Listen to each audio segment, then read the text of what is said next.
Peace and welcome to the culture here on the Black Star Network. I'm your host, Farajii. Thank you so much for tuning in and being a part of the conversation. Folks, we got a lot to talk about. First and foremost, let's talk about former President Donald Trump has officially won the state of Iowa in their caucuses over yesterday. And now this is setting him up to be the nominee for the Republican presidential campaign. We'll talk a little bit about that. Also, let's continue to have the conversation as I talk to one attorney about the implications of that case around Brittany Watts, the woman who was initially charged with killing her baby as their miscarriage, but then she was not charged. We're going to talk about the implications of that, and we're going to be checking in with Dr. Bridget for this week's Reclaim Your Wellness, as she gives us a little insight as to things that men can do around issues such as emotional unavailability, depression, and how it all plays on your health and wellness. Stay with us. Those conversations are up next, right here on The Culture, here on the Black Star Network. Let's go.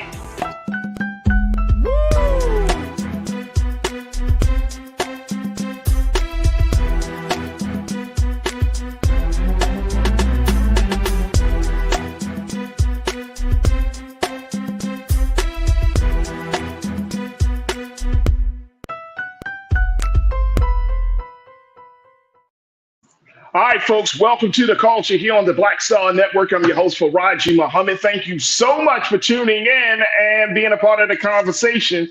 And folks, I really do hope that you had a fantastic weekend.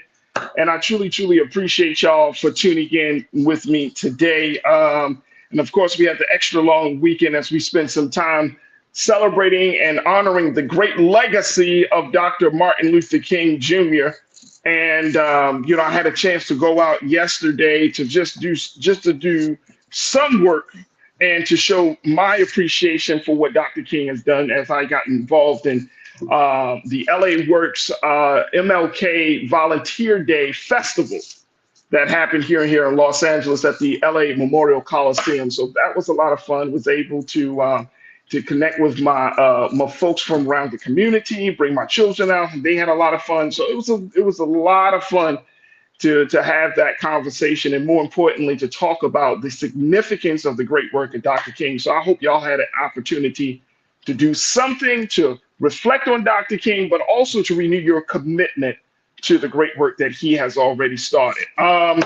Let me just talk about the fact that we are streaming on a number of dope platforms. And folks, y'all can definitely check us out on our home platform of blackstarnetwork.com. Download the app for free. Follow us on social media at Black Star Network. And of course, we would love to connect with y'all.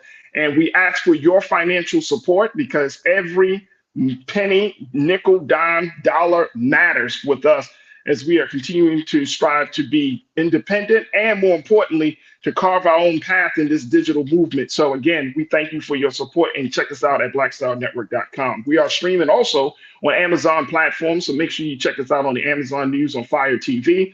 We're also on Amazon Prime Video, so make sure y'all check us out there on the Prime Video app under Live TV, The News. So you can find us on Amazon.com under Prime Video, then Live TV, The News. And also we're on Freeview Network 24 hours, 7 days a week. So make sure you check us out under News. And we're also on Plex TV 24 hours a day, 7 days a week. Just search for Black Star Network or find us under Live TV, The News, and Opinion. Big shout out to y'all, the online culture crew, folks that checking in from around the country. Can't thank y'all enough for doing that great work of being a part of the crew. So thank y'all so much. I see so many of you are checking in into the conversation. Let me just turn off this iPad. This thing talking. But I appreciate all of y'all for definitely checking in. If you're on X platform, Facebook platform, or if you're right there on Roland Martin's YouTube page, that's where a lot of our folks check in. You can join us in the conversation just as much as we have these discussions about what's happening. And I would love to hear what you have to say. All right, folks, let me just jump right into it, because yesterday we got word that former President Donald Trump, who many people are like, oh man, he probably won't pull it out. Well, the first major Republican caucus was happened yesterday in the state of Iowa. And among in the midst of a snowy blizzard-like conditions there in the state of Iowa. Folks still came out. There was only a few folks. You got to remember, folks, it's Iowa, smaller state, smaller number of delegates. Folks still came out and caucused. And essentially, Donald Trump came out as the winner of this whole situation. He came up with a little bit of more than 50%, about some folks say 51, others say 52% of the votes that they got, the delegates made to propel him. And it was already speculated, it was already kind of figured out that he was going to grab a large number of the votes. But that was the situation. The Iowa caucus is in some cases, and people say it now, still, that it kind of serves as the kickoff for this whole situation of the presidential campaign for the Republican side. Of course, again, for the Democrat side, the elections will start next month in the state of South Carolina. But yeah, so former President Donald Trump has emerged as the winner of this particular caucus. Then trailing in a distant second is the the current governor for the state of Florida, Ron DeSantis. He came in with a little bit under about less than 25% in terms of that. And of course, we had Nikki Haley and also Mr. Vivek Ramaswamy. He has decided to suspend his campaign after a poor showing of just barely touching 10%, roughly about 10% of the votes in Iowa. He has decided to suspend his presidential campaign, which is not surprising.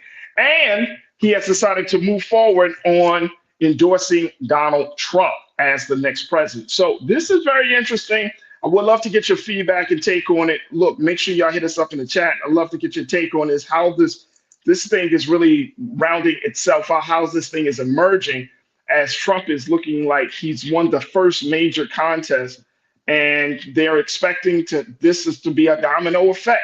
However, Nikki Haley is still putting in some work in, even though for like the state of New Hampshire and some other places, she is still trying to beat the pavement, still trying to hold on to some semblance of maybe she can get some momentum behind her campaign.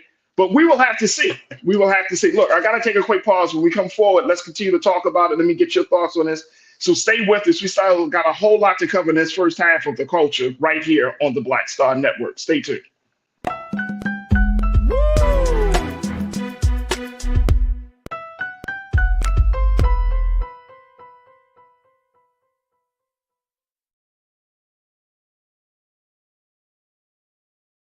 Folks, Black Star Network is here. Hold no punches. I'm real revolutionary right now. Support this man, Black Media. He makes sure that our stories are told. Thank you for being the voice of Black America, Roland. Stay black. I love y'all. All momentum we have now, we have to keep this going. The video looks phenomenal. See, there's a difference between Black Star Network and Black-owned media and something like CNN. You can't be Black-owned media and be scared. It's time to be smart. Bring your eyeballs home. You dig?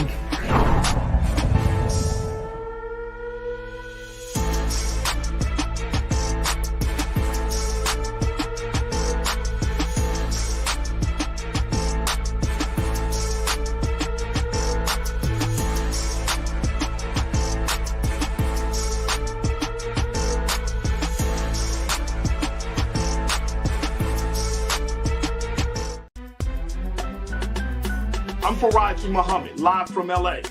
And this is The Culture. The Culture is a two-way conversation. You and me. We talk about the stories, politics, the good, the bad, and the downright ugly. So join our community every day at 3 p.m. Eastern and let your voice be heard. Hey, we're all in this together. So let's talk about it and see what kind of trouble we can get into. It's The Culture, weekdays at 3, only on the Black Star Network. When you talk about blackness and what happens in Black culture, we're about covering these things that matter to us, speaking to our issues and concerns. This is a genuine people-powered movement. There's a lot of stuff that we're not getting. You get it, and you spread the word. We wish to plead our own cause. Too long have others spoken for us. We cannot tell our own story if we can't pay for it. This is about covering us. Invest in black-owned media. Your dollars matter. We don't have to keep asking them to cover our stuff. So please support us in what we do, folks. We want to hit 2,000 people, $50 this month, raise $100,000. We're behind 100,000, so we want to hit that. Y'all money makes this possible. Checks and money orders go to P.O. Box 57196, Washington, D.C. 20037-0196. The Cash App is $RM Unfiltered. PayPal is R Martin Unfiltered. Venmo is RM Unfiltered. Zelle is Roland at RolandSMartin.com.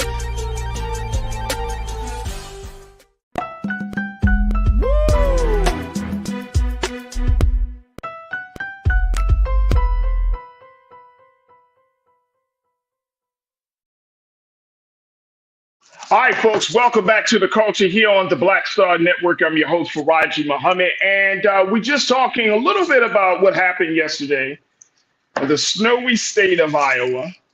As the caucuses happened, and the big news that came from that was the fact that former President Donald Trump has emerged as the winner of the caucuses. Folks, I'm part of me,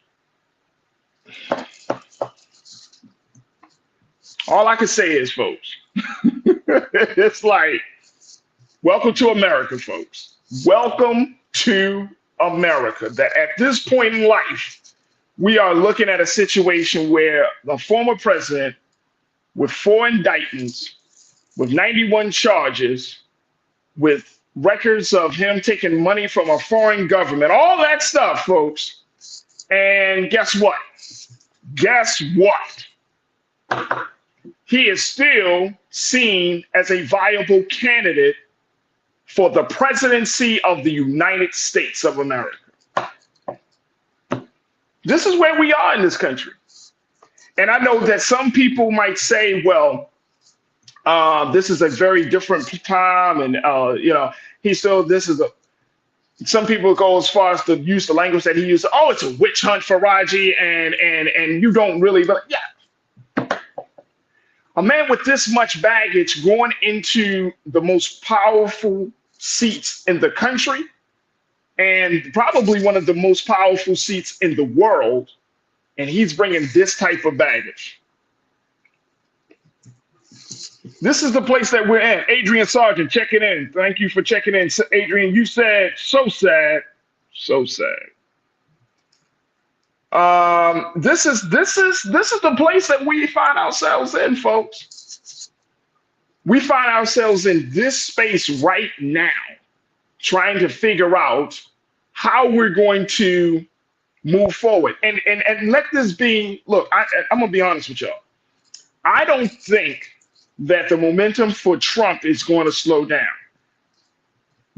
Because this Iowa thing plays such a huge role in this whole thing, I think that at this point, we're going to see a succession of wins for the former president. Now, we can't stop that. The question really becomes, how are folks going to handle it as we move further along in this presidential campaign season? How is Black America going to respond? How is white America going to truly respond, right? How is this administration, the Biden-Harris administration, going to handle this? And then, of course, I mean, if they are up to it, because it's crazy, I can't imagine them. This is crazy. I feel like we're in uncharted territory here.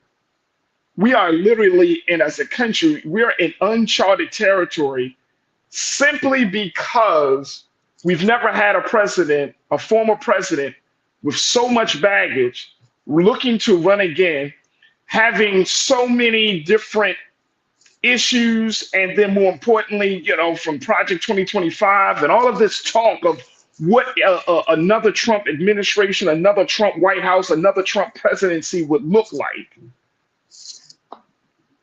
What are we going to do?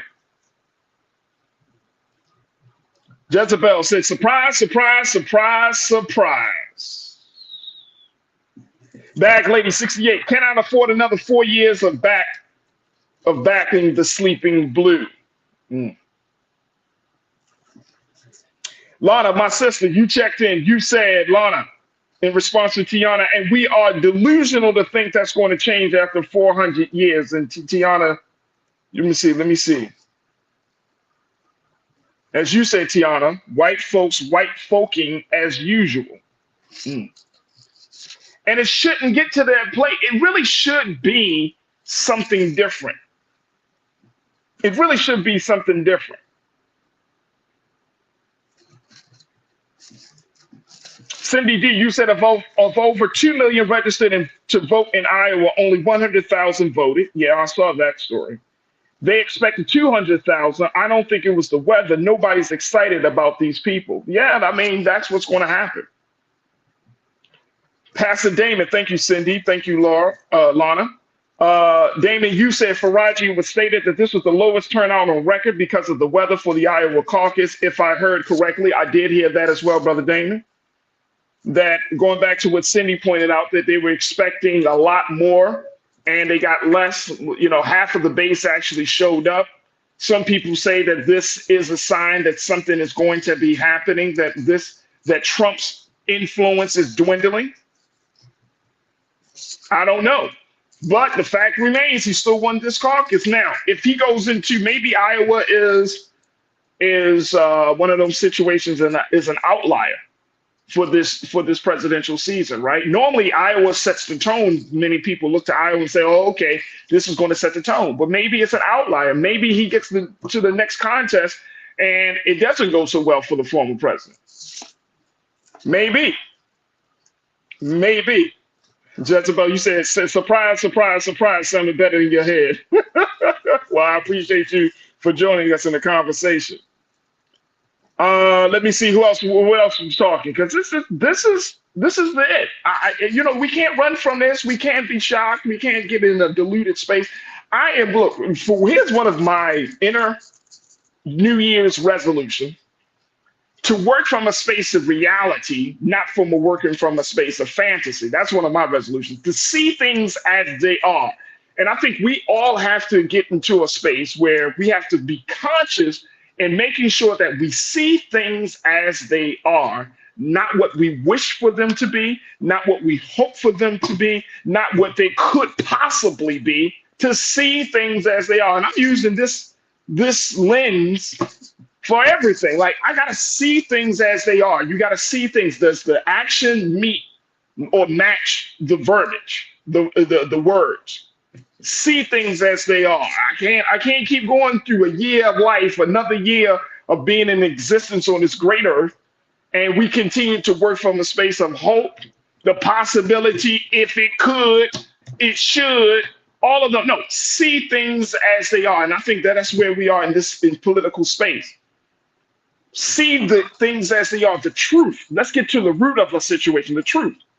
And we have a very serious problem on our hands, folks. Cindy, you said 2024 is the year of exposure and truth. Oh, amen. I hope so. Sometimes the things that you run from are the things that you need the most. Woo! Come on, can the church say amen? Sometimes the things you run from, the things that you don't wish for, the things that you need the most. And truth is one of those things. So this is going to be very, very interesting, to say the least, that we're in a space where people have to see things as they are. Now, we got to take another quick pause. I'm going to shift gears a little bit.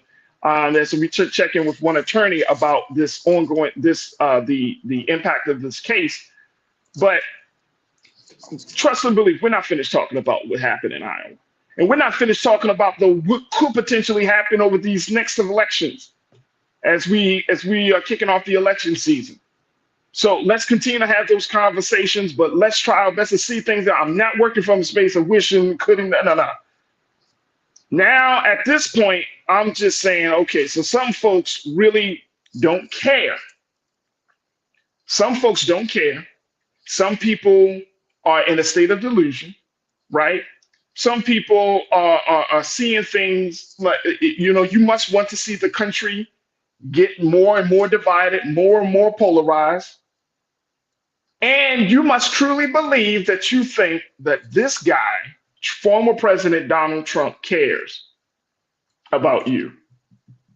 When in fact, When you see his pattern of behavior, I don't think that's the case. So we got to see things as they are, right? That's the only way we're going to get out of this space. All right, look, I got to take a quick pause. When we come back, let's switch gears. Let's check in with attorney Amber Webb Sims to talk to us about the case of Brittany Watts and, more importantly, the implication of that case. Let's stay with me. It's the culture, here on the Black Star Network. We'll be right back.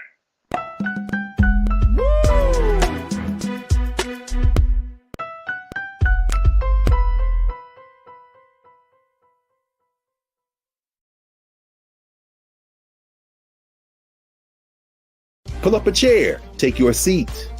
The Black Tape with me, Dr. Greg Carr, here on the Black Star Network. Every week, we'll take a deeper dive into the world we're living in. Join the conversation only on the Black Star Network.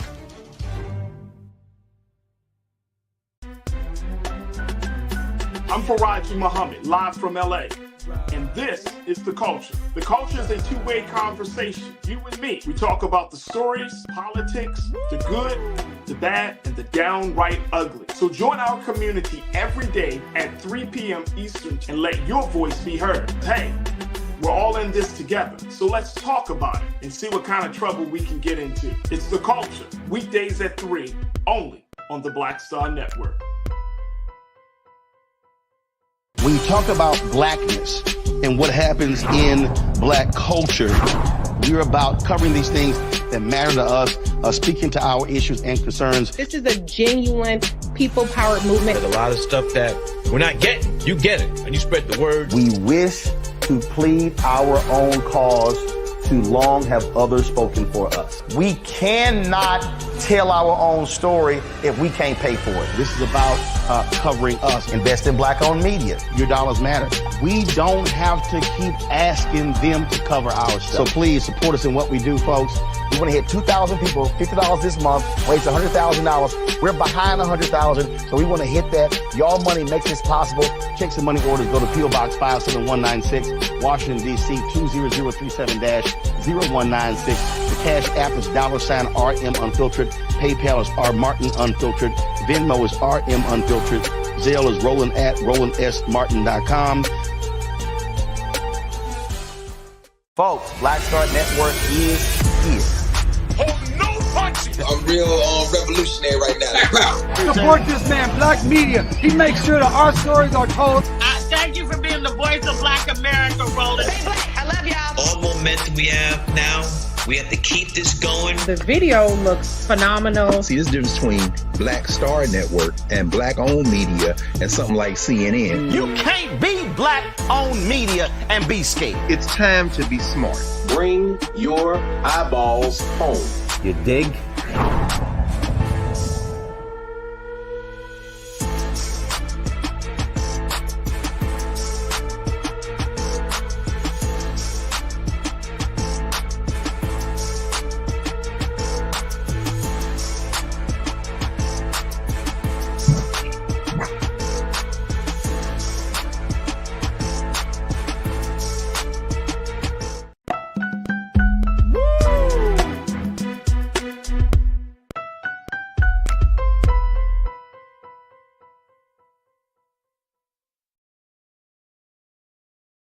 All right, folks, welcome back to The Culture here on the Black Star Network. I'm your host, Farajii Muhammad. Thank you so much for tuning in and being a part of the conversation.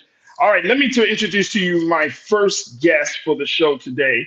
She serves as an attorney, and she's also doing some great work and using her platform with the Brokerage Podcast to talk about some of these big stories. So we are very, very happy and excited to be chatting it up with Miss Amber Webb Sims, who's going to give us some input, some insight as to what we need to see and what we need to keep in mind as we see cases like that of Brittany Watts happen. And even though Miss Watts was not charged, it still leaves a lot of questions on the table. So Amber, thank you so much for joining us today here on The Culture. How are you this afternoon? I'm great. Thank you for having me. It's an honor to be here. Absolutely. Absolutely. All right. First, Amber, let's talk a little bit about this particular case, Brittany Watts. And we talked about it here on the show. when it happened. But this case of Brittany Watts, where this woman was essentially arrested. This is in the state of Ohio. She suffered a miscarriage, left the non-viable viable fetus at home, and it was announced just a few days ago that she will not be criminally charged.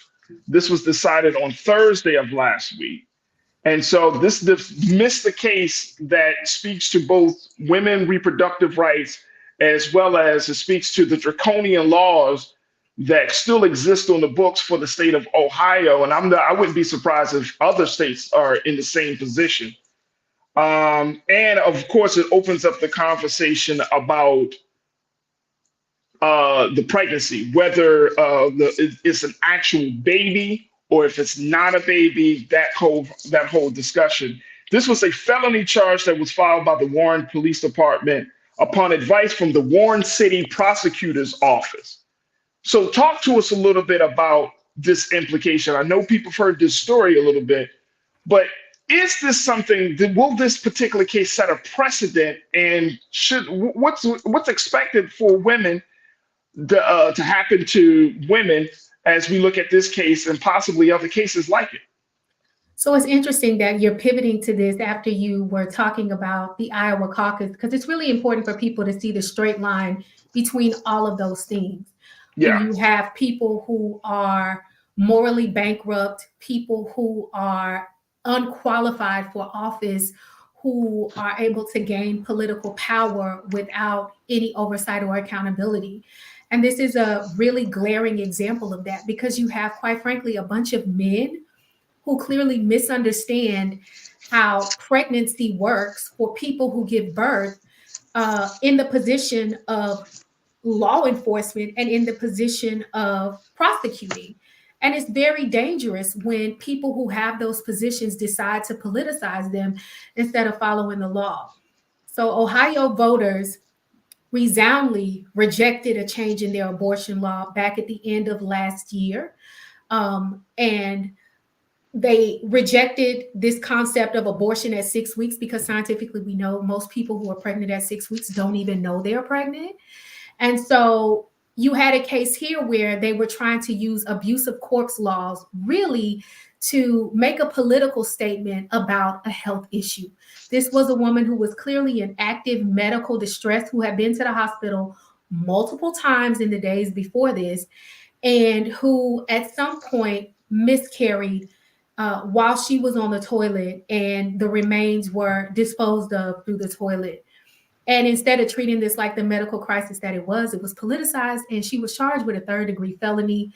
And fortunately, the grand jury process worked in this case. The grand jury no-billed this case, and Ms. Watts was not charged with a crime.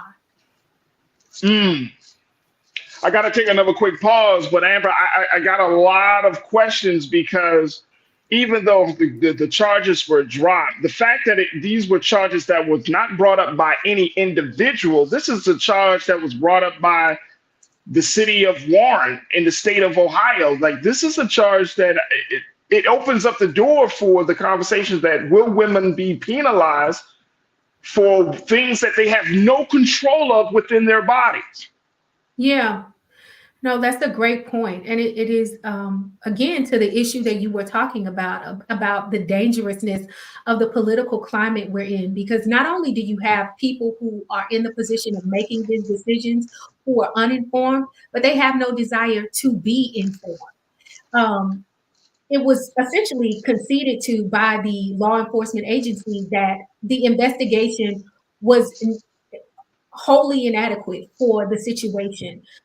If you talk to anybody who's given birth, they will tell you oftentimes the first signs of active labor is a sensation very similar to what one feels when you have to go to the bathroom. And so it is just very interesting to me that we are seeing consistently across the country, largely men, first of all, and largely people who are politicizing things that are medical, making these decisions. And like you said, what we've seen, I'm here in Texas, this is something that is consistently jeopardizing the health of women. And so you have women who are in need of medical procedures to save their lives because fetuses are not viable, and the continuation of the pregnancy is threatening their health. where you have doctors who are afraid to perform those procedures because in certain places like Texas, they could be imprisoned. And so this is a big issue that is bigger than what we see here in Ohio that can affect women all over this country as the laws continue to radicalize. That is something else. And I've got to take this pause, but Amber, when we're talking about what we saw in Iowa with once again the vote for Donald Trump, we know where he stands on some of these issues. What are some of what can we expect coming from, folks that are thinking like him, folks that are maybe, on the peripherals? Like this is very, very interesting. And I think it's very timely that Black women in particular have some sort of plan of action, whether it's legally or otherwise, to address this issue. Folks, we got to take a quick pause. When we come forward, more conversation with Miss Amber Webb Sims, who is an attorney, as we talk about the implication of the Brittany Watts case and more. Stay with us. It's The Culture here on the Black Star Network.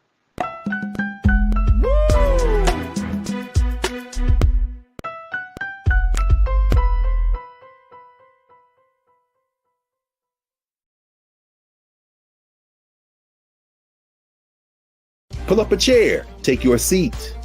The Black Tape with me, Dr. Greg Carr, here on the Black Star Network. Every week, we'll take a deeper dive into the world we're living in. Join the conversation only on the Black Star Network.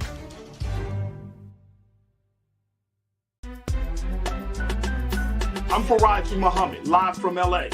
And this is The Culture. The Culture is a two-way conversation. You and me. We talk about the stories, politics, the good, the bad, and the downright ugly. So join our community every day at 3 p.m. Eastern and let your voice be heard. Hey, we're all in this together. So let's talk about it and see what kind of trouble we can get into. It's The Culture. Weekdays at 3, only on the Black Star Network. When you talk about blackness and what happens in Black culture, we're about covering these things that matter to us, speaking to our issues and concerns. This is a genuine people-powered movement. There's a lot of stuff that we're not getting. You get it, and you spread the word. We wish to plead our own cause. Too long have others spoken for us. We cannot tell our own story if we can't pay for it. This is about covering us. Invest in Black-owned media. Your dollars matter. We don't have to keep asking them to cover our stuff. So please support us in what we do, folks. We want to hit 2,000 people, $50 this month, raise $100,000. We're behind 100,000, so we want to hit that. Y'all money makes this possible. Checks and money orders go to P.O. Box 57196, Washington, D.C. 20037-0196. The Cash App is $RM Unfiltered. PayPal is R Martin Unfiltered. Venmo is RM Unfiltered. Zelle is Roland at RolandSMartin.com. Folks, Black Star Network is here. I'm real revolutionary right now. Support this man, Black Media. He makes sure that our stories are told. Thank you for being the voice of Black America, Roland. Stay black. I love y'all. All momentum we have now, we have to keep this going. The video looks phenomenal. See, this difference between Black Star Network and Black-owned media and something like CNN. You can't be Black-owned media and be scared. It's time to be smart. Bring your eyeballs home. You dig?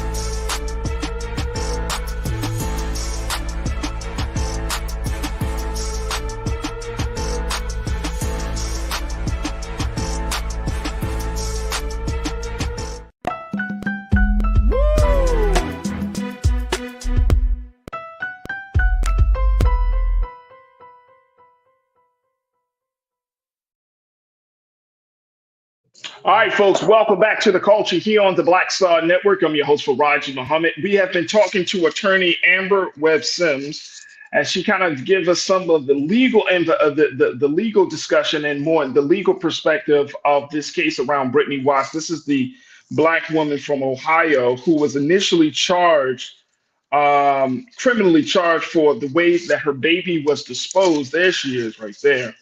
Well, it was determined last Thursday that she will not be criminally charged, according to a grand jury, dismissing the case that highlights the extent to which women can be prosecuted when their pregnancy ends, whether by abortion or miscarriage. This doesn't sit well with me, Amber. This does not sit well with me at all. I feel like there's going to be a flood, like the gates have been opened if states across this country can file charges against women. And I know that this is going to disproportionately affect Black women. It's going to disproportionately affect women from the Latino community, those of us who are kind of like on the bottom rung of things.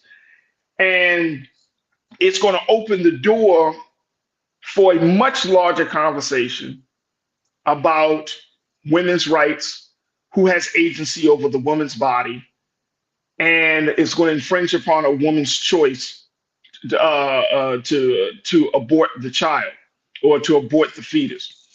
And the way this country is, I mean, look, if folks in Iowa can vote for Donald Trump, I said in the beginning, I'm seeing things as they are. Yeah. I'm not going to put it past anybody to try to commit this type of assault on women. I'm not going to put it past anybody. How can Black women in particular handle this, go through this process? You know what I'm saying? What recourse, what action can Black women take? Well, that's a really good question. And one of the things I want to clarify here is that we are not talking about a case where a woman was electing the right to an abortion. We are talking about the case where a woman needed health care because she was in the process of delivering a non-viable fetus.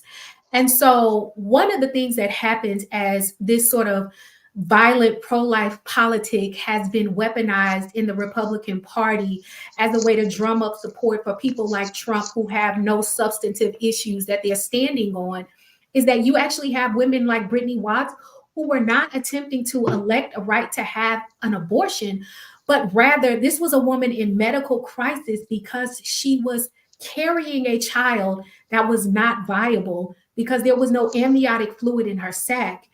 And to the point that you're making, what is going to continue to happen is that you are going to have both women who should have the right and birthing people who should have the right to elect to have an abortion if they so choose, being persecuted. But you're also going to have people who want their babies, but people who are in medical crisis, whose lives are in danger because for whatever reason, their pregnancy is not viable. And they are in situations where they need medical care that includes aborting the child to save their life. And you are going to have those same people being put in positions where their health is imperiled because medical practitioners are either hesitant to act or because those women are afraid to seek the care that they need out of fear that what happened to Miss Watts will happen to them. And so I'm sorry, go ahead, Amber. I'm sorry. No, I was about to say this assault is bigger than just abortion. As you can see, it's affecting people who are not even trying to elect the right to have an abortion. So are there any particular laws that women can reference, rely on, lean on to say, well, I have a right to I have a right to to make a decision about the agency of my own body? Like, what kind of, from a legal perspective, what can Black women and other women lean on? Well, unfortunately, we are in a bad position because now that Roe versus Wade has been overturned, there is no federal law guaranteeing the right to an abortion as healthcare here in the United States. So quite frankly, the health and the ability of women to flourish in this country, Black women and Black people who birth children in this country to flourish, depends on where you live, what state you live in. And quite frankly, outside of the states on the coast, your California, your Washingtons, most of us in the middle and in the South are in places where the law is very draconian. Where, for example, here in Texas, where I am, after 6 weeks, do not have the right to an abortion. There are penalties in place for medical providers who provide abortions outside of an emergency. And I will say that our state Supreme Court has just recently refused to clarify what an emergency is. Those doctors can face felony penalties. And so, unfortunately, it depends on what state you live in, the level of protection you have. And that is problematic in the country that holds itself out as the most progressive, industrialized, wealthy nation in the world. That is a shame. All right. One of my great culture crew members pointed out something, and Real Brooklyn, you posted it, so you know what the consequences could potentially be. That I'm gonna pull it, that I'm gonna bring it up into the conversation, because I think it speaks about something. Real Brooklyn, my guy, welcome to the chat, bro. You said, I think this woman was charged because she did not report her pregnancy. She knows better. She is not living in a third world country. She should have said something. Not even her family knew, damn it. That ain't none of it's nobody's business. Like, quite frankly, this idea that women owe the world their pregnancy, their fertility, that they have to make announcements, that people have to know, is peak misogyny and peak patriarchy. But also that's factually incorrect, because in the days before the fetus perished, she had been to the doctor 3 times, reporting bleeding, reporting cramping and discomfort, reporting complications with the pregnancy. So it was not like she did not seek medical care. She was in the middle of a medical event that created non-viability, and that was just simply beyond her control. And so I think that it's important for us to keep our eyes on the main thing. This is not about whether she chose to tell anybody. This is about the fact that your healthcare option should not be determined based upon where in the United States you live. And even as a woman who had gone to the doctors and everything, there's no law that can protect her medically either. Correct. And also this is part of the problem when you have incompetent white men writing the laws. What does it even mean? Because the 3rd-degree felony she was charged with was not reasonably disposing of remains. Do you know how many women in this country have accidentally given birth on the toilet? Do you know how many women in this country and how many birthing people in this country have been under the mistaken impression that they had urges to go to the bathroom when they were in active labor? So many. And so the law here doesn't even clarify what it means to reasonably handle the corpse. This lady did not have any obligation to do anything with the fetus once it came out and it was not viable and it was dead. And for them to charge her when the law is so poorly written just reaffirms that this is a political witch hunt that has nothing to do with public health or the concern for a person whose life is in danger when they're having a baby. So as we close this out, Amber, what can we expect over the next couple of months? I mean, this got some buzz on social media. Of course, we talked about it here on Black Star Network. But in terms of, I mean, it just sounds like the body and the choices of women is just up for grabs. Like that there's nothing to support women's choices. There's no law to support women, how women use their body, which is absolutely insane that I'm actually saying that. But I feel like that is the case in this place, because we don't, of course, as men, we don't do that. We don't have to go through that. We don't have to figure out, like, just as a man, I have to, quote unquote, report something going on in my body. Or as a man, then it's my body becomes the talk for political and legislative conversations. So what do you foresee happening? And what's the next step from this point? Unfortunately, because this is an election year, I think we should expect to see more places like Ohio and more municipalities like this one trying to score political points by overcharging women and birthing people who are in crises with various violations of anti-abortion statutes. But what I think we need to do as a result of that is we need to make it very clear that having federalized protection of the right to abortion as healthcare needs to be a primary component of the Democratic platform in this election, because no woman, no birthing person is going to be safe in this country until the right to abortion is federalized. And so I think that as the election year progresses and people are trying to score pro-life points and politicize this healthcare issue, you are going to see frivolous charges like this brought that create true jeopardy for people, because litigation is expensive. Having to hire lawyers, missing work, and think about it. People who are already carrying children, that's already a concern. I am an attorney, and I went into labor in court with both of my kids because I was afraid to go out of work because I couldn't afford to stop. And so think about that. You're already targeting people who are already vulnerable. And so, yes, I think as the election year goes on, we're going to unfortunately see more of this. But what we all need to be advocating for is a federalized right to abortion that is available in every state in the United States. Amber, we got to bring you back and talk a little bit more about this, because I don't see major changes, at least not happening in 2024. You know what I'm saying? Like you said, and so it's like a woman is every woman for herself at this point. Absolutely. And that's a scary place to be in America. Yeah. That is absolutely scary. And considering the number of sexual abuse, the number of rapes and other sexual violations, every woman is for herself in America. Yes. Damn. Yes. Dang.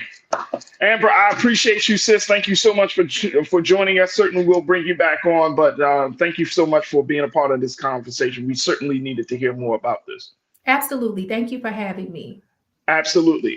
Folks, we got to take a quick pause. When we come forward, let's check in now. I know it's Tuesday. We weren't on yesterday. So today we will have an opportunity to hear from our medical expert, Dr. Bridget Cole-Williams, for this week's Reclaim Your Wellness. Stay with us. She's going to be up next. Got a whole conversation for the other side. So stay with us. It's The Culture right here on the Black Star Network.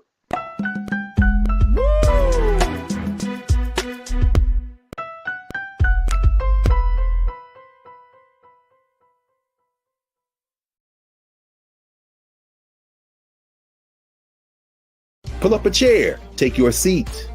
The Black Tape with me, Dr. Greg Carr, here on the Black Star Network.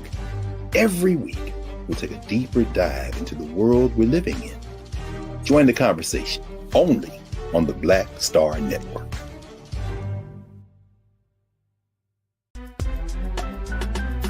I'm Farajii Muhammad, live from LA. And this is The Culture. The Culture is a two-way conversation. You and me. We talk about the stories, politics, the good, the bad, and the downright ugly. So join our community every day at 3 p.m. Eastern and let your voice be heard. Hey, we're all in this together. So let's talk about it and see what kind of trouble we can get into. It's The Culture, weekdays at 3, only on the Black Star Network. When you talk about blackness and what happens in black culture, we're about covering these things that matter to us, speaking to our issues and concerns. This is a genuine people-powered movement. There's a lot of stuff that we're not getting. You get it, and you spread the word. We wish to plead our own cause. Too long have others spoken for us. We cannot tell our own story if we can't pay for it. This is about covering us. Invest in black-owned media. Your dollars matter. We don't have to keep asking them to cover our stuff. So please support us in what we do, folks. We want to hit 2,000 people, $50 this month, raise $100,000. We're behind 100,000, so we want to hit that. Y'all money makes this possible. Checks and money orders go to P.O. Box 57196, Washington, D.C. 20037-0196. The Cash App is $RM Unfiltered. PayPal is R Martin Unfiltered. Venmo is RM Unfiltered. Zelle is Roland at RolandSMartin.com. Folks, Black Star Network is here. I'm real revolutionary right now. Support this man, Black Media. He makes sure that our stories are told.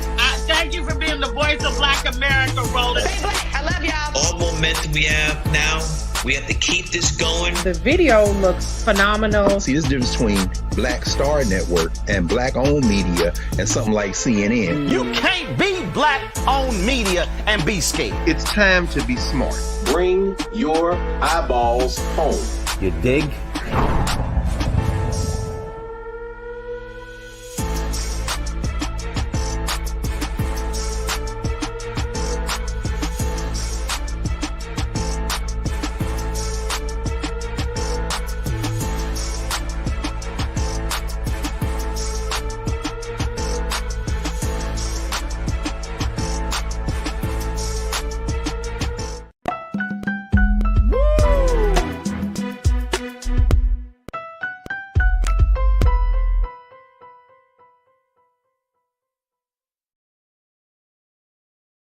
All right, folks, welcome to the culture here on the Black Star Network. I'm your host, Farajii Muhammad. A phenomenal first hour as we talked a little bit about the big victory for former President Donald Trump in Iowa yesterday, as well as talking about the legal implications of that case of the Brittany Watts, the Ohio woman, who was criminally charged for having a miscarriage, only to be not charged.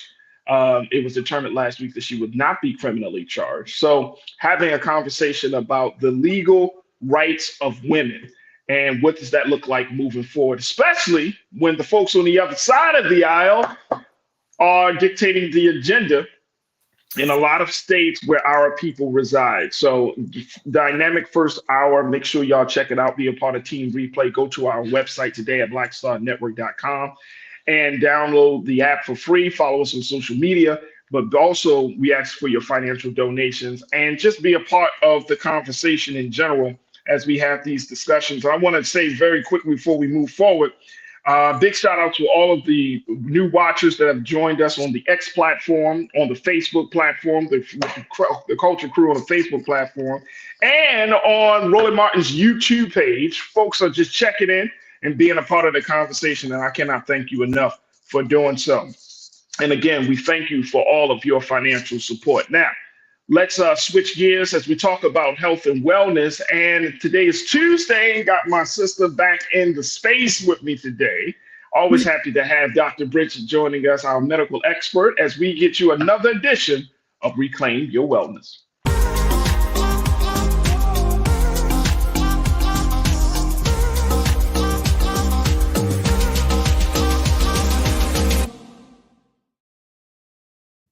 Dr. Bridget. You know what, Farajii? This messes me up for the whole week. When I do the Tuesday show, you cannot tell me today is not Monday. Like, I am confused for the entire week after. Can I just share a little something too? So am I. Right? I know when I'm going to talk to, like, we got a schedule. We do have a schedule, y'all. And I actually talked to Dr. Richard offline, and I'm like, Doc, you want to do? Now, I don't force her. She's like, no, let's go, let's do it, because she does not want to miss an opportunity to talk to us every week. So I honor that, and I just say, hey, you're ready to make your Tuesday Monday. Yeah, I'm gonna. So, Doc, first and foremost, how are you? Good. It's we've been doing a little traveling this week with some of my entrepreneurial activities and really connecting with people in Dallas this weekend, and so that was an incredible experience. And finally made it back home with all the winds and turbulence, and happy to be here with you today. That is awesome. Now, you've been having some very, very notable conversations on your after chats and in other places. And folks, again, if you haven't had a chance, make sure y'all follow Dr. Bridget on all social media platforms. And she gives you just a sneak peek of some of the things and some of the conversations that she's involved in across the country, relating from everything from family care to women's rights to cannabis. I mean, she covers the gambit on a lot of these topics and issues. So she's dynamic in bringing her analysis and her expertise. So make sure y'all do that. One of the folks that you had a conversation about men, and we often talk about women because I certainly want to make sure that the space is open for those conversations. Mm-hmm. But I am also open to having some real dialogue about men. What's some of the big discussions you've been having about men lately?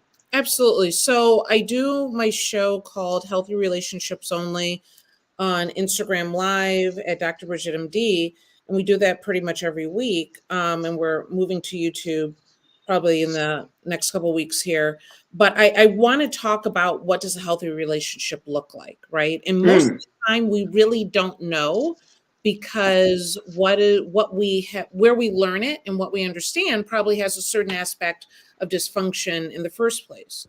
And so I take these opportunities, whether it's about yourself and your relationship with yourself and your self-esteem and confidence, or whether it's intimate relationships with your parents, with your kids, with your coworkers, with your friends. We all want to have more peace in life. And by gaining more healthier relationships, that's one way to gain it. And so I met this incredible person on OWL. If you've not heard of it, it's a great place to meet experts in different fields. And I met Will Baptiste there, where he focuses on Black men in coaching in Canada. I was highly intrigued by this. We had a great conversation. So we did a show about toxicity, toxic masculinity, and Black male vulnerability. And it was an incredible conversation. So wanted to bring let's bring your guest in, because I'm ready to jump in. Toxic masculinity. Please, let's go, Doc. Let's make it happen. We got my brother Will Baptiste. And Will, good afternoon. Welcome to the culture. Will, how are you, dear brother? Good afternoon. Good afternoon. I like to say how I'm feeling, because how I'm doing make me feel like I'm a human doing. But last time I checked, I was a human being. So I like to say that I'm feeling good, because being is doing. And when I'm being, I'm getting more done. So come on. Hey, brother, first thing, brother, you ain't have to drop jewels in the first 30 seconds of your intro. Already you giving us an insight as to what's going to happen. All right, Doc. So talk to us first, Doc, about this toxic masculinity. What was the inspiration behind this conversation between you and Will? So when we first started talking, Will, and definitely interject here, we simply were just talking about, relationships and, what looks good and what doesn't look good and what do people complain about. And the word that often will come up are these toxic people. We talk about toxicity, we talk about narcissism. What does it actually mean? And how can we get a relationship healthy if we're starting with the mindset that the person that we're interacting with is actually toxic? And what does that mean? And so in the course of it, we started digging into this concept of what it means to when men are taught or boys are taught to suppress emotion. And when you're taught to suppress emotion, and this is really key for our listeners that have children that have boys, because from an early age, what do we tell them? To suck it up, don't cry, don't share those emotions. But all of that pushing down emotions ends up to what looks to be like toxicity, more violence, anger, aggression, and sometimes leads into this hyper masculinity where it's over exaggerated masculinity, which it's not a healthy place to be. And to know that Will does work in this area to help men learn to connect with their emotions was really exciting. And his comment to me was that it's not toxicity. So if you want to comment on that, Will. Oh, yes, absolutely. And as I mentioned before, toxic masculinity, it is a word that was really invented in the 1980s and late 1980s and the early 1990s, because they're trying to understand why so many men are going to prison. So psychologists and other physicians, they get together and they really come up with that word. But somehow mainstream media got a hold of that word. And then all of a sudden, when a man doesn't bow down to what society expects us to do, and especially with unfortunately, the feminist movement. So now when we are not, buying into the narrative of how men are supposed to be, how men are supposed to behave, so on and so forth, and all of a sudden we we're being put on a label as toxic masculinity. Toxicity, it could be male or female. It doesn't have any gender. But if I'm trying to have a conversation, or if I'm trying not to have a conversation with you, well, the first thing I'm going to do is I'm going to label you, because I don't want to, because as soon as I label you, now already I put you in the corner. So I don't need to have a conversation with you because I've already labeled you. So when I'm labeling you, I've already put you in a box. Now you become another person with no voice. So now I can continue with the narrative of, well, this is toxic masculinity because he does not meet my requirement. He does not meet my expectation. So therefore, I'm going to call that toxic masculinity because I can't get what I want from it. So whether it's toxic masculinity or femininity, it does not exist. We have toxic people. we have toxic environment, and we have toxic even culture. But to say that masculinity or a man that's walking in his masculine in energy is toxic is preposterous. Yeah. And I think we don't have to argue. We don't have to we don't have to be mad at each other. We just need to understand, why are you labeling me? That's number one. Number two, why am I even allow you to label me? Why am I allowing you to put an identity on me when I know who I am, where I stand, my morals and values, my needs and wants, my negotiables and non-negotiables? So it doesn't really matter. At the end of the day, we want to label each other because we do not want to have a real conversation, because we're all about surface conversation instead of deep, meaningful conversation. And until we can come to that understanding, we're always going to label each other this, that, and the third. Hey, we got to take a quick pause. When we come forward, I can see this conversation. I'm listening intently to you, Will, and to you, Dr. Bridget. So I know this conversation is going to get deep. Folks, I want you to join us as we have this discussion, checking in with our very special guest, Mr. Will Baptiste, and Dr. Bridget, of course, for this week's Reclaim Your Wellness segment. And I would love to hear what you have to say about this, crew, talking about toxic masculinity, how men struggle with sharing what's going on in their minds, their hearts, their spirits, and more importantly, how it impacts just our intimate relationships, our friendships, our family relationships, and essentially our community and people. Folks, join me in the conversation. We're streaming live on Roland Martin's YouTube page and Roland Martin's Facebook page. And stay with us. It's The Culture here on the Black Star Network.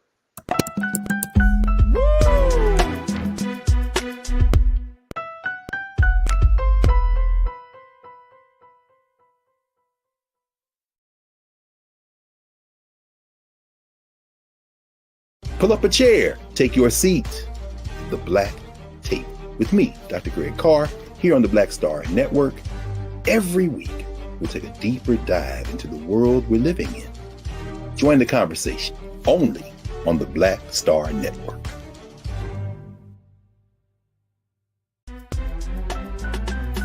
I'm Farajii Muhammad, live from LA. And this is The Culture. The Culture is a two-way conversation. You and me. We talk about the stories, politics, the good, the bad, and the downright ugly. So join our community every day at 3 p.m. Eastern and let your voice be heard. Hey, we're all in this together. So let's talk about it and see what kind of trouble we can get into. It's The Culture, weekdays at 3, only on the Black Star Network.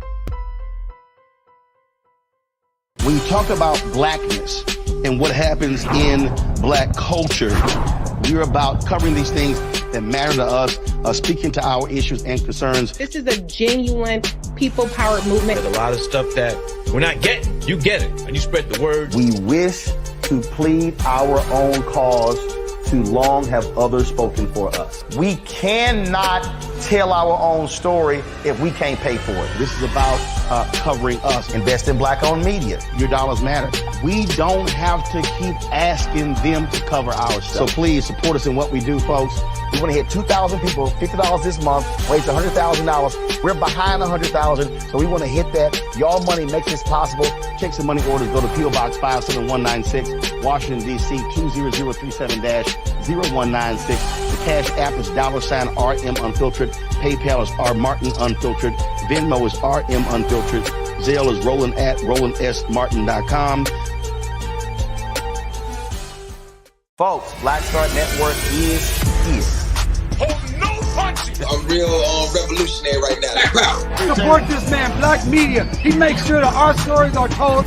Thank you for being the voice of Black America, Roland. Stay black. I love y'all. All momentum we have now, we have to keep this going. The video looks phenomenal. See, this difference between Black Star Network and black-owned media and something like CNN. You can't be black-owned media and be scared. It's time to be smart. Bring your eyeballs home. You dig?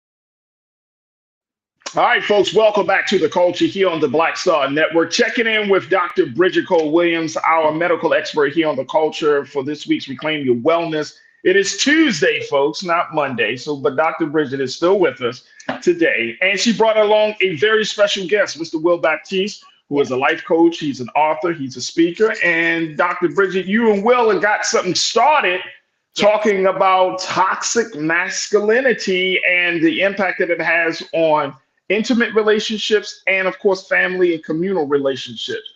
And that this opens the door because I think a lot of brothers right now are struggling to try to articulate, struggling to share emotionally.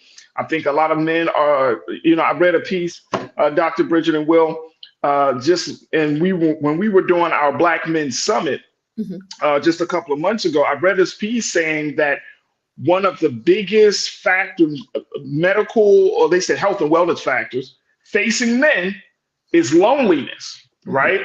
Another one is emotional blockage. And so, we're as men, we are not opening ourselves up to have fulfilling relationships. Even the women or the partners that are in our lives, we're still kind of back away from that. And I've been reading a lot about the narrative, and speaking to what you were saying, Will, a lot about the narrative, the idea of what it means to be a man, and should a man open up. Doc, I want to get your take first, then we're going to go to your guest, Will. What do you make of that? Like, do you see men, or do you have these conversations with men, whether Black men or white men or Latino men or whoever? But are you having conversations with men to help them to kind of break down those walls and to discover their inner selves? Well, this is the problem, that the behavior of not sharing emotionally, not being willing to be vulnerable is taught, right? No one comes into the world saying, I'm not going to be vulnerable. So boys are taught, and to be honest, more and more we're teaching girls this as well, right? So that they're ready for the world and what might come with it. But particularly we treat or teaching boys to not express emotion, to not cry, to not allow themselves to be vulnerable because they need to protect themselves from the world. The problem is when you squash all that emotion, when you're pushing it down, energy does not die, it transforms. So when you're pushing all of that energy and that emotion down, it is going to come out somehow. And unfortunately, what we are labeling as toxicity, and I agree with you, Will, that it doesn't matter if it's male or female, people generate toxicity when they're not allowed to have a safe place. The problem is with a lot of Black men in our culture and in our lives, they do not have a safe place. That if you are in an intimate relationship, it is part of your partner. That woman is supposed to provide a safe emotional place for you. Many don't do that as women. We don't give that place. Right. And then where do they cry? Because that's what men do cry. Where do they express? Absolutely. And then when they do express, it comes out in ways that are not useful or functional in any way. Well. Why does our favorite doctor open up that can, brother? Why did she go there? Well, go ahead, brother. Go ahead. Talk to me. She went there because she had to. She had no choice, but she's got me here. Let me go back and say, based on studies and research, it has shown that when a boy by the time a boy gets to be between 7 and 9 years old, that his emotion has already been stifling. So which means by the time after 9 years old, he has no idea what emotions are. So imagine by the time you're 9 years old, now you're about 30, 40, 60, 50 years old, and somebody's not telling you about emotions. You'd be like, I left this behind a long time ago. What are you talking about emotions? I don't even know I have emotions. So let alone you want me to express my emotions. And I made a bold statement. And I say, by the time that I leave this earth, I want to be the one of the leading expert when it comes to emotional intelligence. And I know this might be a buzzword for that we've been talking about, but I don't think people really understand what emotional intelligence is. And allow me a minute to explain what emotional intelligence is, because as a father, I would much rather my children acquire emotional intelligence than IQ. And I'm going to tell you why. Because when you have emotional intelligence, we have a lot of people with IQ, but I have no emotional intelligence. And there are 4 steps into acquiring emotional intelligence. First of all, you have to identify that you have emotions, right? Second, you have to be able to acknowledge, not just identifying it, but you have to acknowledge that it does exist. Third, you have to be able to verbalize it. What am I feeling right now? Fourth, you have to be able to manage it or control it. Because we're saying that we don't have emotion. That's a bunch of BS. We do have emotions, but we're just not expressing it in a way that is constructive. That's the reason why we ended up being in prison. That's the reason why we have the violence and now suicide. And fifth, we have to be able to master it, because once we master it, then we can teach the next generation how to first to identify the emotions, to acknowledge the emotions, to verbalize it, and then to manage it. Once we know that, then we can help the next generation not to keep making the same mistake that we've been making for the last 40, 50 years. Yeah. Hey, Will, I want to throw this out there. It takes a emotional, and I've heard the 2 terms. I've heard emotional intelligence, your EQ, right? So we know that's real. But then I also heard the term emotionally mature.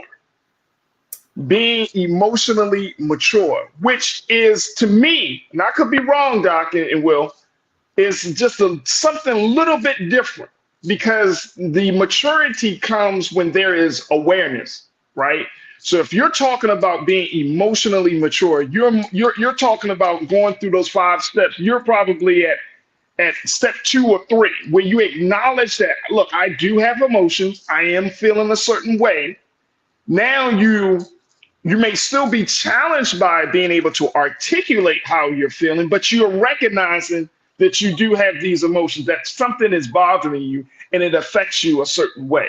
So I think that is so when we're talking about that level of emotional intelligence, bro, you're also talking about having there to be a foundation of emotional maturity where you can even start developing the intelligence. You may not know how to articulate, but you can at least say, look, hey, look, I don't know how to say it. You can be rocky in your explanation, right? Like very like, look, hey, look, I'm hurt. And you can use the simplest, most elementary term to describe, I'm feeling sad today.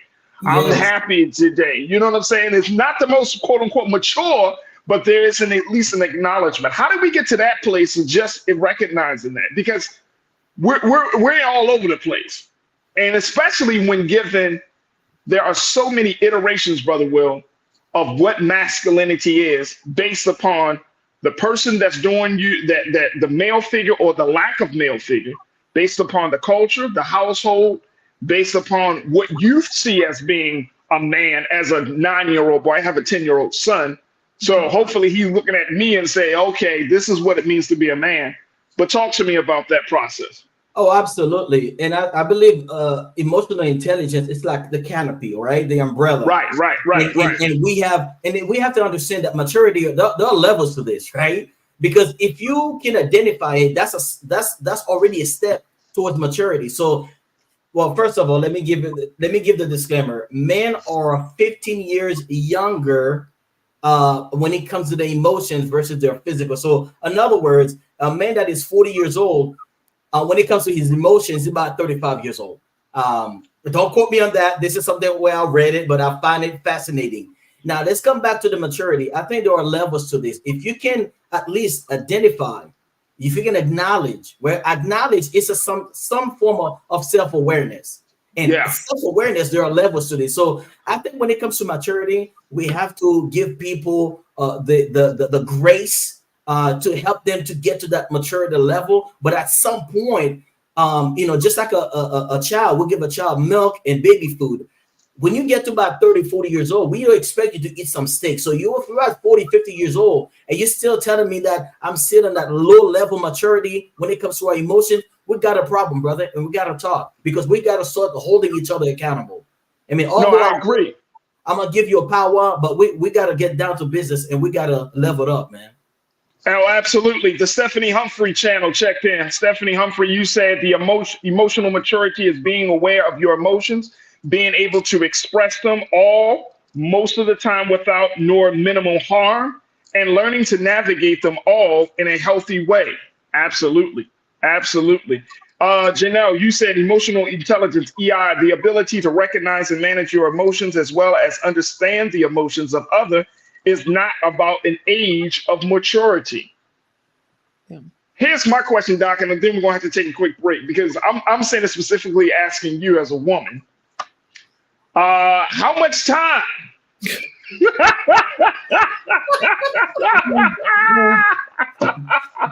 How much time do you wait for a man to come to an awakening of his emotions? How much time? No, this is a real challenge and struggle. I'm literally just having this conversation earlier today. This is a very real challenge and struggle for a lot of women that are connected with men in an intimate and romantic way. How much time do you give? Well, I think what it comes down to is that I think for the right person, you can work with them through a lifetime. But it takes someone who has self-awareness.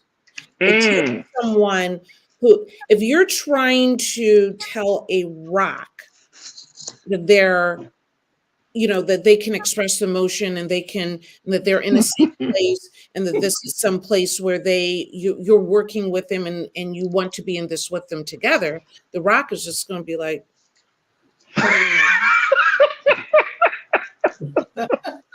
but you have someone who, we all have struggles. So that's what I'm saying. Like, this isn't about, oh, men have these, women got issues too. Facts. And so you have someone that's like, I want to grow, I want to progress, I want to change, and I want to do it with you. You have a lifetime together because you're both going to be growing together. But that requires a growth mindset, as they say, right, Doc?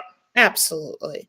So I could give a lifetime to someone that wanted to grow, but I can't give you 10 minutes. You are not in a mindset. See, Brother Will, that's why I had to ask her. Because I love it. Hey, look, bro. Like, let's keep it real. And this is, you can't have, unless you have to be in connection in a relationship with someone to get a proper measurement of your emotional intelligence and your emotional maturity. They are the metric, right? And hopefully that woman is in, like, to your point, Doc, hopefully the woman has a growth mindset, but the woman is the metric for the man, and the man is the metric for the woman in terms of figuring out if that person has the emotional maturity and intelligence. You can't say it for yourself. You can't be like, I have emotional intelligence, and your relationships don't reflect that. Mm-hmm. I completely agree, but I'm gonna go slightly different from that. I don't think I need to be in a relationship to know, because now I'm putting that responsibility on somebody else, and I don't think I want to do it. You understand? Now I'm putting that responsibility on somebody else. Listen, brother, I'm 43 years old. If I'm waiting for a woman to be the metric upon which I'm going to know who I am, then I have a problem, what we call identity crisis. However, I can do the work and present the work. Once the work is being done or in the process of doing, I can now allow myself to put it out there to see what kind of response that I get, and if I need to go back to the drawing board. But to say that I want her to be the mistress, I can't do that for the life of me. I can't. I've got to be responsible. Now, let's just put it out there. We are born to be leaders, right? And we all innately as men to be leaders. So this is too much for me to put on a woman or any other person to be responsible for my own emotional intelligence and whatnot. That's my take on that. That is a major take. Look, we got to take another quick pause. When we come forward, more with Will Baptiste, Dr. Bridget, and of course with you. Post your comments as we're talking about breaking the stigma of men's mental health and emotions right now today here on the Reclaim Your Wellness segment with Dr. Bridget. Stay with us. More conversation on the other side right here on The Culture on the Black Star Network.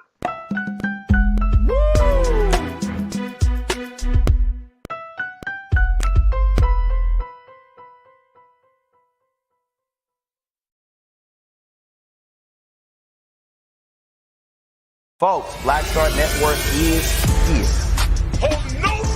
I'm real revolutionary right now.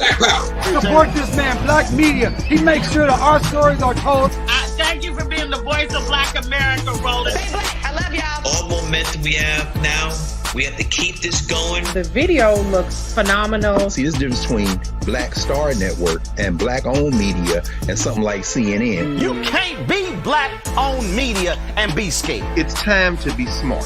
Bring your eyeballs home. You dig?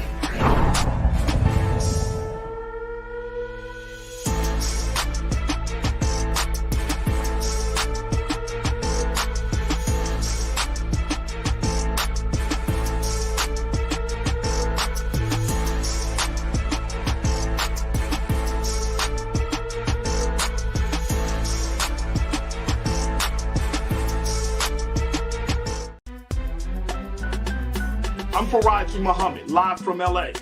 And this is The Culture. The Culture is a two-way conversation. You and me. We talk about the stories, politics, the good, the bad, and the downright ugly. So join our community every day at 3 p.m. Eastern and let your voice be heard. Hey, we're all in this together. So let's talk about it and see what kind of trouble we can get into. It's The Culture, weekdays at 3, only on the Black Star Network. When you talk about blackness and what happens in black culture, we're about covering these things that matter to us, speaking to our issues and concerns. This is a genuine people-powered movement. There's a lot of stuff that we're not getting. You get it, and you spread the word. We wish to plead our own cause. Too long have others spoken for us. We cannot tell our own story if we can't pay for it. This is about covering us. Invest in black-owned media. Your dollars matter. We don't have to keep asking them to cover our stuff. So please support us in what we do, folks. We want to hit 2,000 people, $50 this month, raise $100,000. We're behind 100,000, so we want to hit that. Your money makes this possible. Checks and money orders go to P.O. Box 57196, Washington, D.C. 20037-0196. The Cash App is $RM Unfiltered. PayPal is R Martin Unfiltered. Venmo is RM Unfiltered. Zelle is Roland at RolandSMartin.com.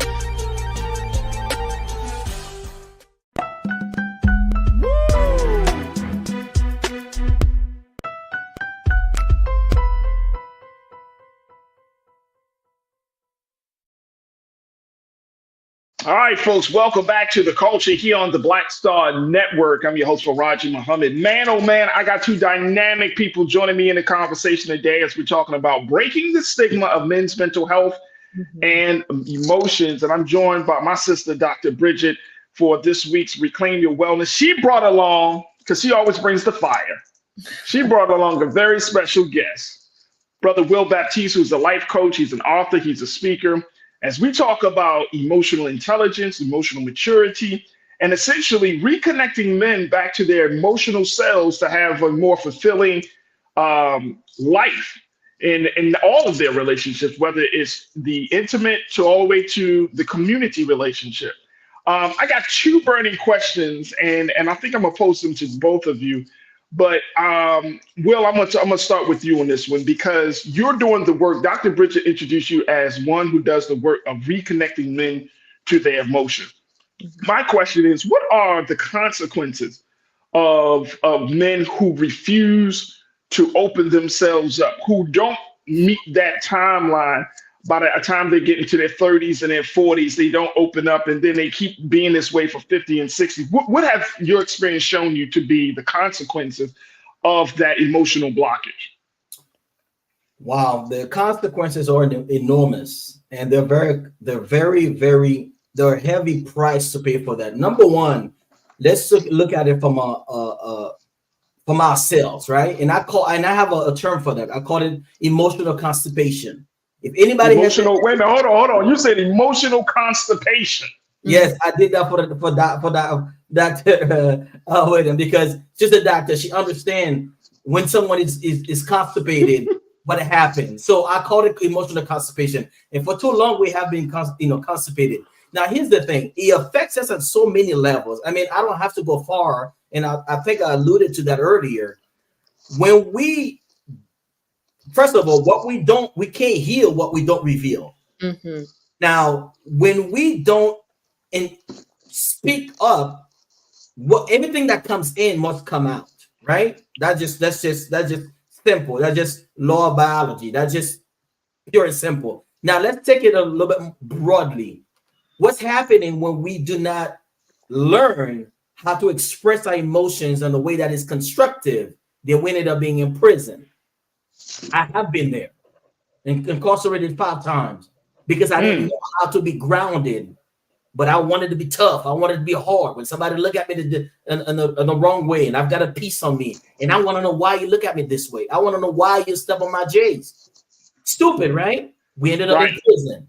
And when we come home, everything is going inside of us. We don't have a safe space, even in our home. Then what we ended up doing, we ended up taking it out on our own kids or on our woman. And worse, now we do it internally. Now we're turning the gun on us. We're jumping off building. We're doing all kinds of things, right? Because the pain is so severe.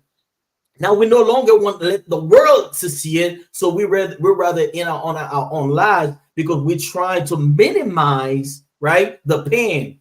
But this is not the way to do it. This is not the way to go about it. So it hurt us. It hurt our community. It hurt our family. And at the end of the day, nobody's winning. So I think it is in our best interest, not only for our community, not only for our family, but for the race of men. We are running out of men. This species of men, we are running out of it. And we need to find a way to preserve the man species because we need men more than ever before. So if you don't have a safe space, Brother Will, to open up, what would you advise men to do? If they don't have a safe space within their relationships, within their homes, and I use this terminology in terms of men feeling powerless, right? Like if you do not have a safe space to open yourself up to your romantic partner, you don't have a safe space to where you say something in your own household or among your family, rather, it doesn't carry much significance. It doesn't carry much weight.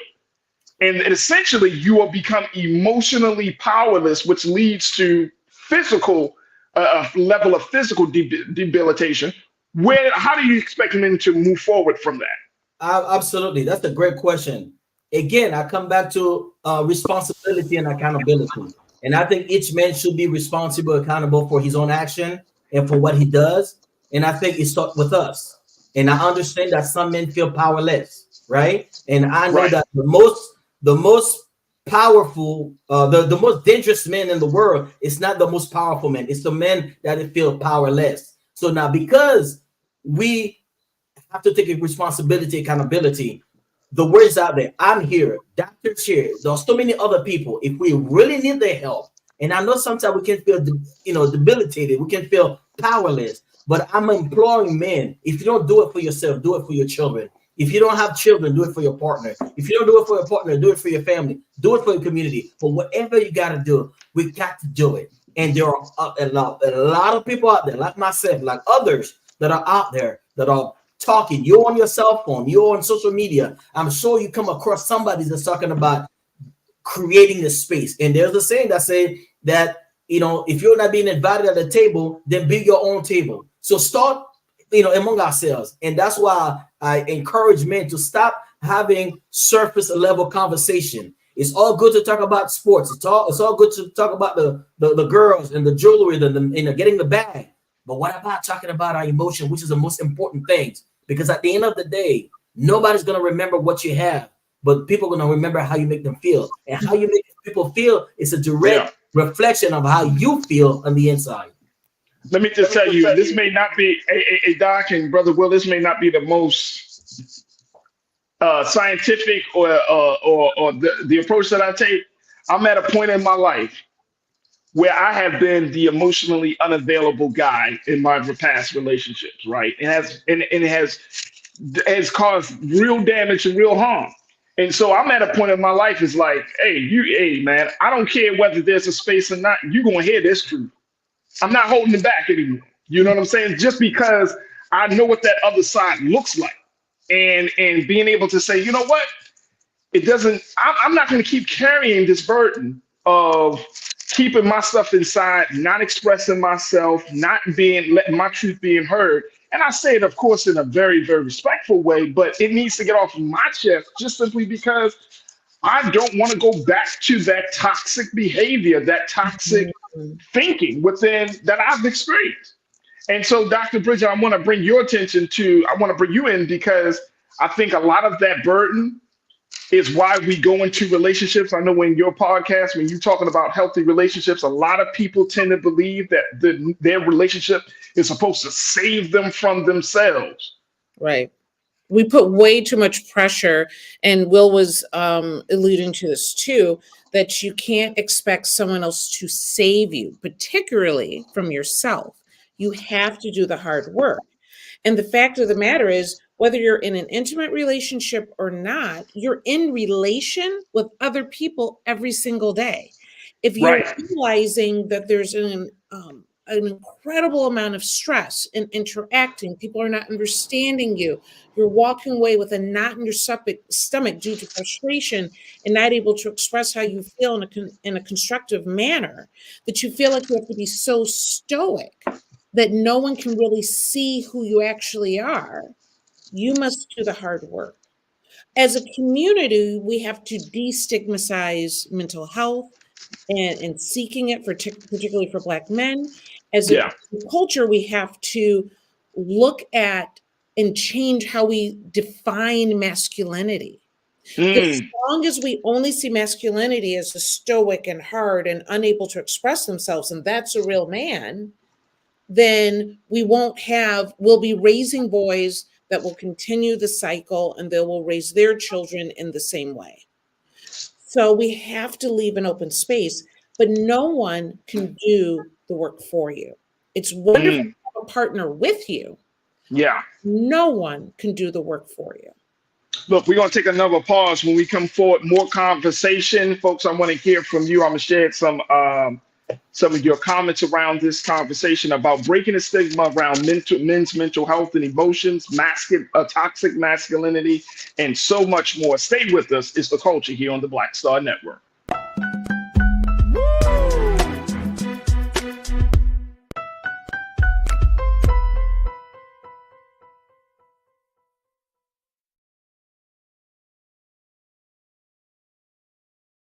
Black Star Network is here. Oh, no punch! I'm real revolutionary right now. Thank you for being the voice of Black America. All momentum we have now, we have to keep this going. The video looks phenomenal. See, there's a difference between Black Star Network and Black-owned media and something like CNN. You can't be Black-owned media and be scared. It's time to be smart. Bring your eyeballs home. You dig? When you talk about blackness and what happens in Black culture, we're about covering these things that matter to us, speaking to our issues and concerns. This is a genuine people-powered movement. There's a lot of stuff that we're not getting. You get it, and you spread the word. We wish to plead our own cause. Too long have others spoken for us. We cannot tell our own story if we can't pay for it. This is about covering us. Invest in Black-owned media. Your dollars matter. We don't have to keep asking them to cover our stuff. So please support us in what we do, folks. We want to hit 2,000 people, $50 this month, raise $100,000. We're behind 100,000, so we want to hit that. Y'all money makes this possible. Checks and money orders go to P.O. Box 57196, Washington, D.C. 20037-0196. The Cash App is $RM Unfiltered. PayPal is R Martin Unfiltered. Venmo is RM Unfiltered. Zelle is Roland at RolandSMartin.com.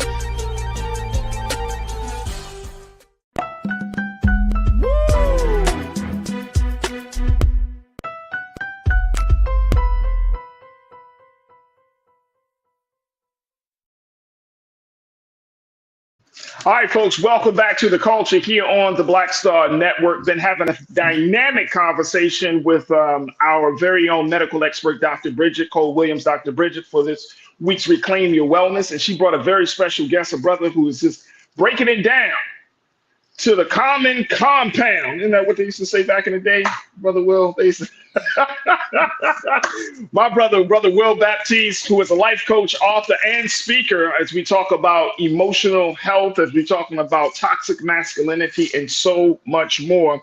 Let me just share what some of the crew members are saying as we have in this conversation. Vincent Morales, you said something. And I think, Vincent, I applaud you for taking the step. You said, I once stayed alone for almost a year once because I felt I was broken. Now, Vincent recognized that he had some stuff going on with him. And Vincent, I appreciate you for being vulnerable, sharing your I think we should this should be a safe space, especially here on the show, to talk about these things, right? Because so we're going to talk about it. And I find it to be interesting, Doc, that people are more apt to talk to strangers about these things versus quote unquote versus family members and the ones that really are affected by emotional constipation. So Vincent said he once stayed alone for almost a year once because he felt he was broken. Talk to us, Brother Will, about when you make that decision as a man to say, you know what? I'm going to fall back for a little bit of time. I'm going to take some time off from this dating, from this relating, and I'm going to work on myself. How important is that step? That's very important, but to each his own. This may work for him, he may not work for somebody else, because we can heal together without hurting each other. So the thing is saying, well, I got to take some time off, because if you want to take some time off, that's fine. And I think it's very important that we do, because we have to love ourselves before we can ask somebody else to love us, right? So we have to be comfortable with ourselves. We have to find ourselves alone in our own thoughts and our own world and be able to navigate, because that's what we call interdependence. Interdependence means that I can do for myself what I want you to do for me, but if you're not there, I can do it for myself. And that's the difference between codependence and independence. But we're not going to get into that. But and I applaud this young man to say that I recognize that is some level of emotional intelligence and maturity, to say I recognize that I am not in a position to be in any type of relationship with someone, because first of all, I may self-sabotage this relationship, and I may leave this person more broken than they already were. Why? Woo! As Dr. Bridget says, energy is very transferable. So if I'm negative, even if that person is positive, I may drain that person. Now, the question is, am I going to be a vacuum that I'm going to suck energy out of people, or am I going to be a battery, which I'm going to give energy to snap. people? You understand what I'm saying? Oh, snap. Wait a minute. Hold on, man. Hold on, man. Come on, brother. Come on. Come on, Will. Your last name is Baptiste, but you're really a Baptist, because you taking us there, brother. You taking us there. You going to be a vacuum, or you going to be a battery? And that's for across the board. That's for whether you're talking about a man or a woman. You're going to be a vacuum, or you're going to be a battery in somebody's life. Yeah. That's heavy. Doc, come on, talk to me, Doc, because I need a moment. I need a moment. I'm looking for the battery. I don't know what else. I need a battery. I don't know what else. But see, all right, going back to it, Dr. Bridget, that's going back to this thing, right? Like, if you're going to be in that place, and Will, you dropping that by saying that, it's like you got to know yourself well enough in every stage of growth and development who you really are. Right. Because I feel like this, and I could be wrong, I feel like we all have the potential to be toxic. I don't think anybody, if you go through life and through this life, I think that life can really hit you in a lot of different ways and can make you feel a lot of different things. So I think we can all have the potential, the inclination to be toxic, but it takes a much stronger, or I'd rather say more intentional person to say, you know what? I know I came from a dysfunctional background. I know I came from a toxic relationship. I know I have some shortcomings that can lead to some unfulfilled expectations. I know I got all of this stuff, but I'm going to do something better. I'm going to make a different choice this time and not be the worst of myself. And as my therapist once told me, and I always say this, she said, Farajii, one of the things that I want you to do is I'm going to teach you how to be your whole, complete self and not be your compartmentalized self. 100%. Because that's where she said, that's where a lot of us reside. We reside in our compartmentalization, you know, when in this relationship and that relationship, in this connection and this. And it doesn't have to be romantic. It's just in terms of our family relationship, our friends relationship. Some of us can't keep good friendships because we're compartmentalized and all of those things. Doc, talk to me. Woo. Absolutely. No, I mean, the fact of the matter is that we're really talking about how can we make men healthier in our lives, right? How can you take responsibility and accountability so that you can have a more fulfilled, more full, more expressive life. And culturally, men are taught to suppress, right? And we don't have great examples, you know. And I'm not talking about just personally, but when you look in the media, and well, if you want to comment, we've got Kanye. We got you know, when was it Tyree, when he was all over the media crying, I think about his marriage, or people made so much fun of the fact that he was out there crying. Why did we do that? Why didn't we give him for that? Right? That Will Smith, I don't know. I don't even know. Right? Kevin Samuels, you know, rest his soul. Puffy, who knows what's going on? Jonathan Majors. There's a lot of things that we see coming at us. And what do we do with that information? Right? And we have to realize, what do we emulate and what do we reject? And I don't think people always know what to do with that. And how and where does a person start, brother Will? Where do we start with that process? Like, I hope today's conversation will inspire people to say, you know what? Let me step out of my comfort zone. Let me go into a new place. Let me connect with somebody like a Will Baptiste or a Dr. Bridget to help me to understand some of these things, right? But there's a lot of content online. We could be having, I mean, as much as I enjoyed this conversation, then you got a whole bunch of these dumbass clips that circulated around social media where you hear guys on podcasts, women on podcasts talking about some of the dumbest. Yes, brother, that's how I feel too. Some of the craziest relationship advice. Sometimes, and I'm like, but none of these people have ever been married. And I'm gonna say that just like that, y'all. None of these people have ever been married. Let me tell you something. If you ain't never been married and to understand what it takes to sustain another human being day in, day out, when you like each other, when you don't like each other, you see what I'm saying? To feed another, and I'm not talking about physically, I'm talking about emotionally, I'm talking about spiritually feeding a person, even when y'all not on the same page, on the same space. What are we talking about? Well, again, it goes back. I am a fanatic or someone that cheer on when it comes to accountability and responsibility. At the end of the day, we are adults, and I know that we've been through trauma. Been there, you know, the young boy that was sexually abused, molested, incarcerated, divorced twice. I've been there and I know what it's like. So that's why I have what we call emotional trinity. I have compassion, empathy, and sympathy. But at the same time, I know how to hold a brother accountable. So listen, look in the mirror. Is what you see in the mirror, do you like it? Do you like what you see in the mirror? And if that answer is no, then I'm telling you, the help is out there, whether it's me or anybody else. You got to choose who works for you. But at the end of the day, please do the work. You'll do us a favor. More importantly, you will do yourself a favor.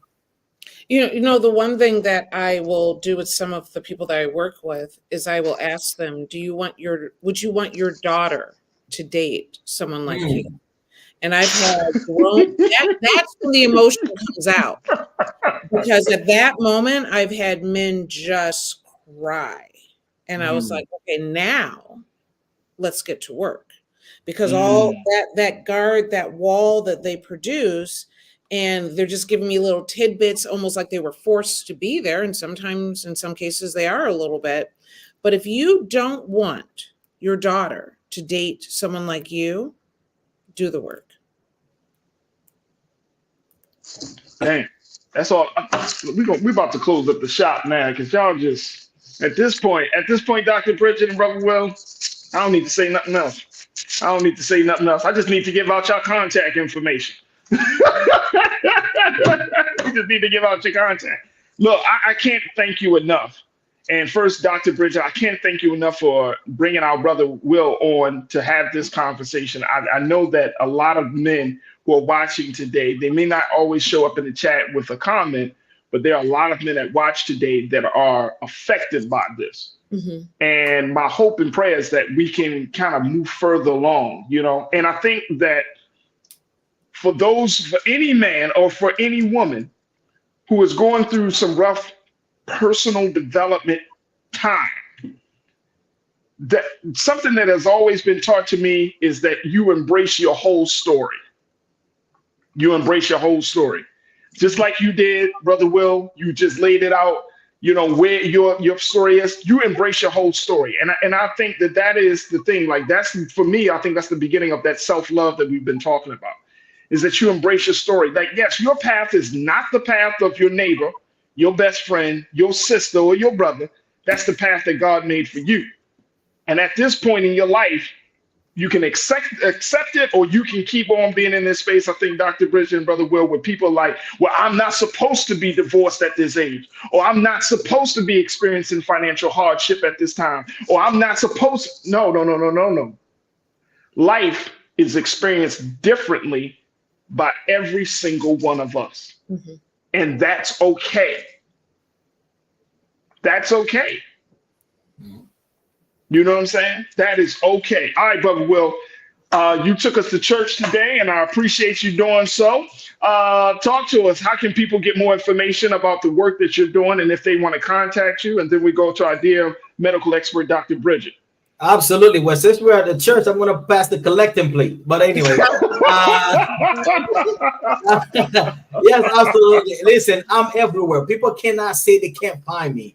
I am on every social media platform, whether it's IG, LinkedIn, Facebook. Will to Rise. That's the name of my book, The Will to Rise: How to Persevere in the Face of Adversity. You can get it on Amazon right now. My website is meetwilltorise.com, because I believe that all of us have a will and the ability to rise. So therefore, brothers and sisters, let us all rise together. So wherever there's social media, you will find me, because when there's a will, there's a way.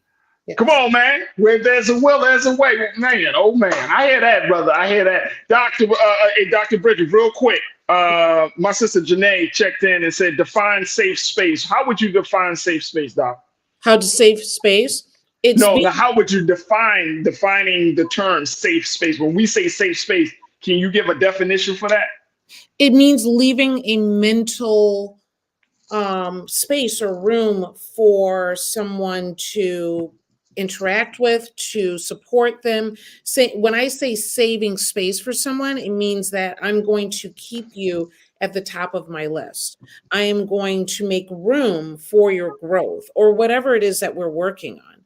To save space means that, you know, you're on that list and you can't budge. That space is for you. That space is for you. And that just simply means giving people the time, giving them your attention, and not bringing no judgment, no ego. All of that stuff is put to the side, and we want to hear the real you. Dr. Bridget, how can people get in touch with you? Personal consultations and other ways. How can people get in touch with you, sis? Best thing to do is go to Dr. Bridget drbridgetmd.com. I forget. I don't know. drbridgetmd.com is probably the easiest way to connect with me. And of course, I'm on social media as Dr. Bridget MD as well. We're seeing that today's Tuesday. We are not doing the healthy relationships only today. We're making our move over to YouTube. But next week, Farajii, I'm bringing on, I'm kind of continuing this idea. I'm bringing on Dr. Kristen Matthews of Preventive Measures, who is doing the work to make sure we're getting more Black male therapists out there. There So it is. that'll be interesting, and so that we can, we want healthy brothers, right? So Yeah. There it is, right there, Dr. Bridget. Make sure y'all follow her on social media. My brother Will Baptiste, thank you so much. You got a new follower from me, so take a look, just look out for that. And I thank y'all so much for being so good for the culture today. Thank y'all. Thank you, Farajii. Absolutely. All right, folks, that's going to do it for us. I thank you for the illustrious culture crew that's checked in on our X platform, the Facebook platform, and of course on Roland Martin's YouTube page. Make sure you do your due diligence. Go to our website today, download the app at blackstarnetwork.com. Download the app, follow us on social media, and drop something in the bucket as we kick off the new year, looking for your support as an investor and stakeholder. All right. So thank you. Big shout out to all of our new watchers on the YouTube chat. So I hope that you enjoyed the conversation and you're looking to be back here with us as we have more discussions like this. All right, that's going to do it for me. 6 p.m. Eastern Time, Roland Martin and Filth. It's, as always, never be afraid to challenge what's wrong, stand for what's right while being yourself in the process. God willing, we'll talk tomorrow for another exciting edition of The Culture right here, exclusively here on the Black Star Network. Peace.